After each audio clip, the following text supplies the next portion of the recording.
For 5 straight days now, the ground beneath one of California's strangest national parks hasn't stopped trembling. Since last.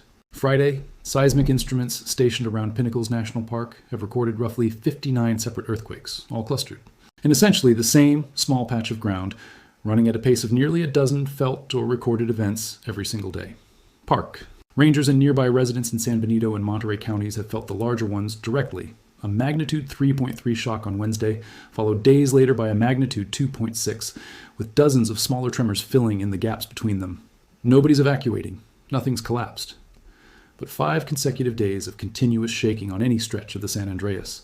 Fault system is exactly the kind of pattern that makes seismologists sit up and start paying very close attention, and once you understand what's actually sitting underneath this specific park, you'll understand why this particular swarm is genuinely one of the more fascinating ones we've covered on this channel. I need to walk you through this properly, because the real story here isn't really about danger. It's about geology, and it's honestly one of the wilder stories hiding in plain sight in California's fault system.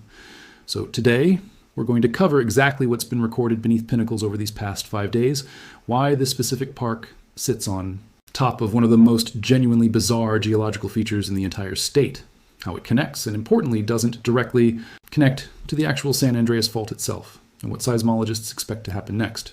Let's start with the raw data, because the numbers here are genuinely worth sitting with.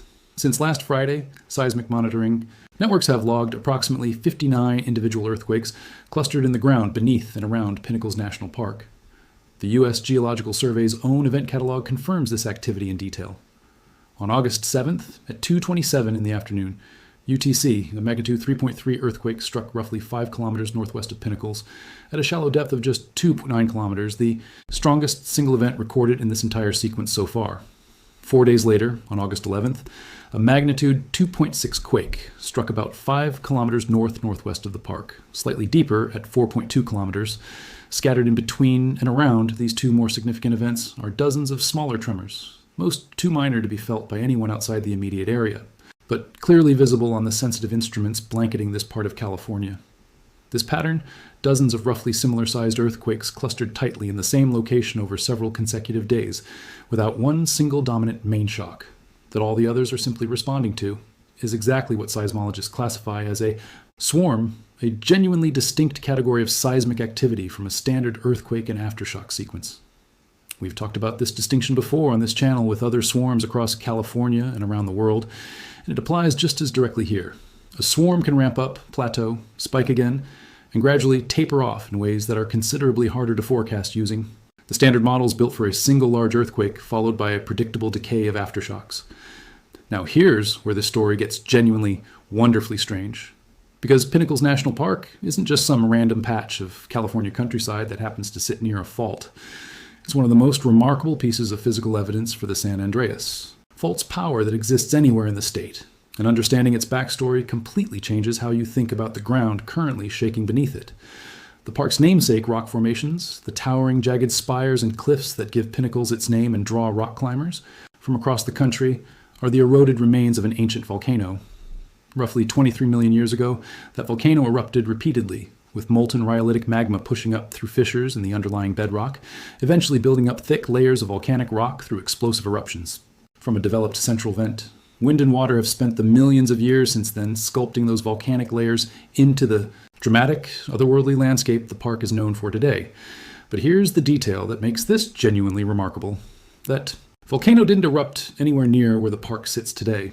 Geologists have traced the origin of these rock formations back to a location near the town of Lancaster in present-day Southern California, roughly 195 miles southeast of the park's current location. The distinctive volcanic rock, called breccia, found at Pinnacles, is only found in one other place on Earth, at a site called the Neenach Formation, sitting almost exactly that same 195-mile distance away. The reason half of this ancient volcano now sits in central California, separated from its other half by nearly 200 miles, is the San Andreas Fault itself. The fault sliced directly through the middle of this single volcano millions of years ago, and through the fault's steady right lateral motion, the side of the volcano now preserved at Pinnacles has been carried steadily northwest, inch by inch, year after year, for roughly 23 million years, moving at an average rate of about 0.59 inches, a bit over a centimeter and a half, every single year. Do the simple math on that rate over that time span, and you get almost exactly the 195-mile separation geologists have actually measured between Pinnacles and its long-lost other halfback near Lancaster. Pinnacles National Park is, quite literally, one half of an ancient volcano that has spent millions of years on a slow-motion journey up the length of California, riding on top of the exact fault system responsible for this week's swarm. Here's the nuance that genuinely matters for understanding exactly what's shaking right now, though, and it's worth being precise about it. The main trace of the modern San Andreas Fault, the specific line where the Pacific and North American plates are actively grinding past each other today, doesn't run directly beneath the park anymore. It's shifted roughly 4 miles east of Pinnacle's current boundaries. What actually runs through the park itself is a set of smaller related fault structures: the Miners Gulch Fault, the Pinnacles Fault, and the Shalone Creek Fault, along with numerous smaller fractures, all roughly parallel to the master San Andreas trace, and all products of the same enormous tectonic forces that have shaped this entire stretch of California. The Shalone Creek Fault, specifically, is still considered active today, and geologists believe it actually marks the ancient path the San Andreas Fault itself once followed, back during the Miocene epoch, when this volcano first erupted, before the fault's own trace gradually migrated eastward to where it sits now. This week's swarm, in other words, isn't necessarily rupturing directly on the modern San Andreas Fault's primary trace. It's most likely occurring on one or more of these smaller, closely related fault structures within the park itself, structures that share the same broader tectonic origin and stress field as the master fault a few miles away, without being the exact same physical crack in the Earth. That's a genuinely important distinction, similar to ones we've drawn before on this channel between a fault's main trace and the smaller related structures branching off from it, and it's part of why seismologists studying this specific swarm will be paying close attention to the focal mechanisms, the specific pattern of ground motion each earthquake produces, to determine exactly which of these fault strands is actually doing the slipping. Let's put this in the context of the broader San Andreas system, because understanding the scale of what this park sits on top of matters here too. The San Andreas Fault runs roughly 800 miles through California, from the Salton Sea in the south all the way up to Cape Mendocino on the state's northern coast. It's responsible for the catastrophic 1906 San Francisco earthquake, one of the most consequential natural disasters in American history, and its southern section, considerably further from Pinnacles, hasn't produced a major rupture since 1857.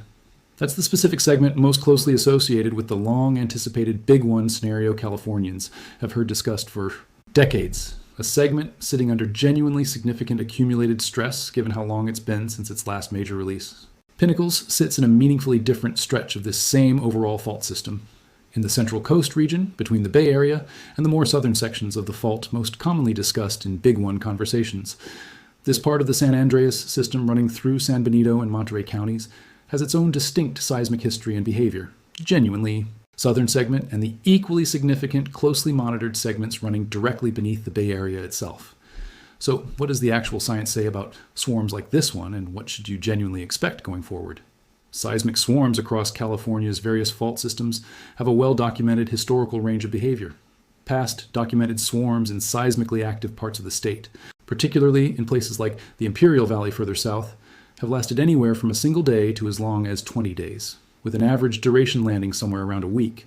If this Pinnacle swarm follows that broader historical pattern, 5 days in, it may already be approaching its natural tapering point, though swarms don't follow a fixed schedule, and continued activity for another week or more wouldn't be unusual either.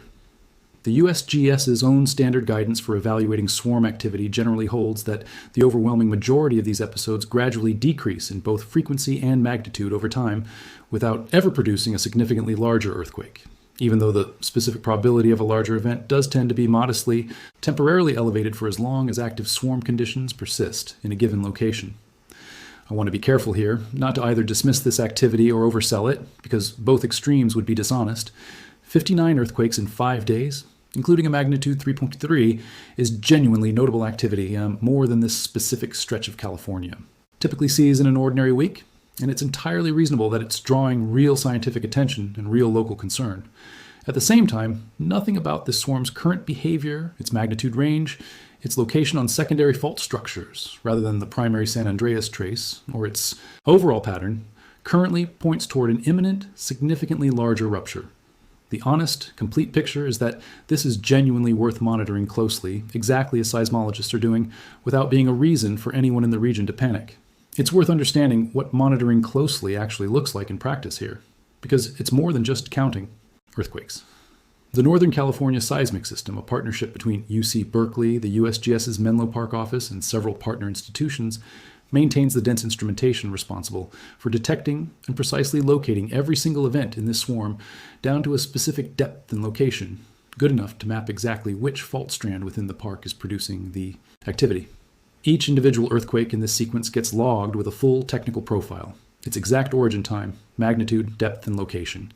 And residents who felt any of these events can contribute directly to that scientific picture by submitting a Did You Feel It report through the USGS's public system, which helps researchers build out a genuine, crowdsourced map of exactly how widely each tremor was actually felt across the surrounding communities. There's also something worth appreciating about the fact that this swarm is playing out directly beneath a National Park Service unit rather than a populated town. Pinnacles. National Park itself sees a genuinely modest number of annual visitors compared to California's more famous parks, with the National Park Service's own geology resources for the site already treating this so.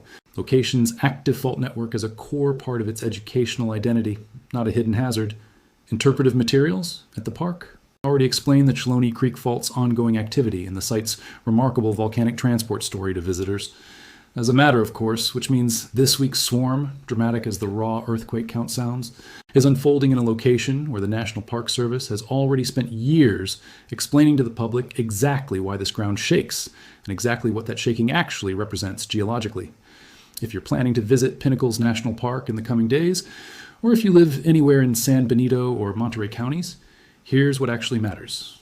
First, understand that this swarm, as of today, remains within the range of documented, historically unremarkable seismic behavior for an active fault system, even though the total event count over these 5 days is genuinely higher than typical background activity for this specific area.